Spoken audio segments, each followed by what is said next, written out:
So project 2, sun and sail, finishing the blanket stitch perimeter, learning how to bury the beginning and ending knots, or at least create a no knot beginning and ending finish. So when last we left off, you had steam fused both the right side and the wrong side to permanently fuse your backing onto your wool scallop square stitchery. Note that I said please don't trim away any of the wool. I would simply leave that. If you do have some exposed fusible, I might have a little bit right here, but I don't think I'm going to worry about it. You might want to trim that. If you've got any little ravelly hairs, trim those, but trim them exactly even. Don't nip away any of your wool. And then that should be prepared and ready to stitch. For perimeters, meaning the outside edge of something, if you're using floss, I'm always going to ask you to split it into 3 strands instead of 2.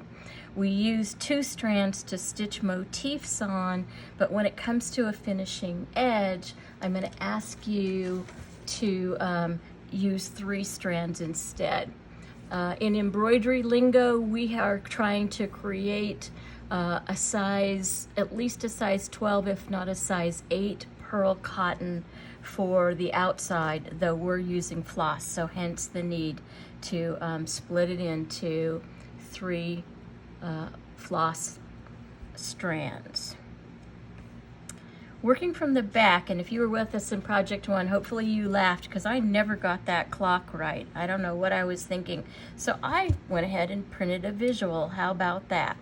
I usually do start over here somewhere around 7 or 8 o'clock. And the reason for that is we read from right to left, so we start here, but we look over towards the left pretty quickly. So that's why I'm thinking if I start over here, or excuse me, I got that wrong. We read from left to right, so we start looking here, but we're trying to get to the edge of the road off to the right pretty quickly. So I happen to start here because I think you're going to spend less time looking here. So if you don't have a perfect start, nobody's going to care because their visual has already moved on and is looking over here. So that's my logic anyway. All right, so from the back side, 2 ways. We did do a lot of burying stitches in project 1. I think whenever you have a cotton backing to a wool backing, you have less depth, and so you may find it difficult to try to scoot in there and bury it without damaging the edge. So here's what I'm going to suggest.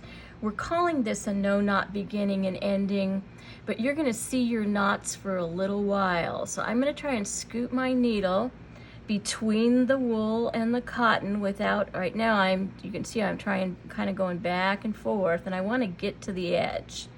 And on these scallop things, for some reason, I like to be in this concave, this in part of the V of the scallop. I'm going to look at it from this side, make sure my needle isn't visible here, and it is not. I don't see any metal.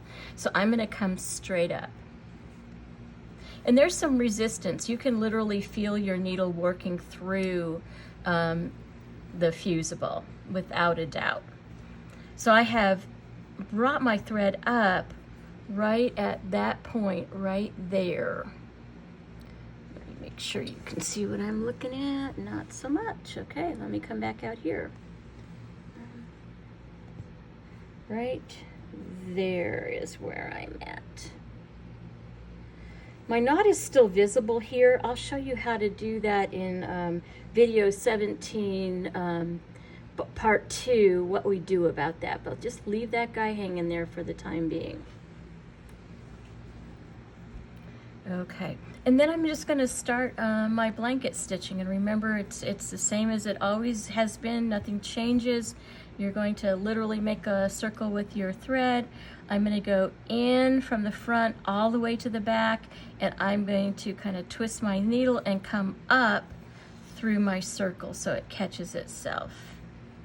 So there's my first stitch, and again my thread after each stitch is always going to be at this perimeter. It's going to be at the edge somewhere. And then I'm just going to repeat it. Make that circle, go in and back up. And I've got my second stitch again, make that circle, move over a scant quarter of an inch, down a scant quarter of an inch, and come up. As you stitch this, hopefully this horizontal or parallel thread is landing, you know, right on the edge. It's covering up the edge. So I'm going to go off camera because I don't think we're teaching the blanket stitch again.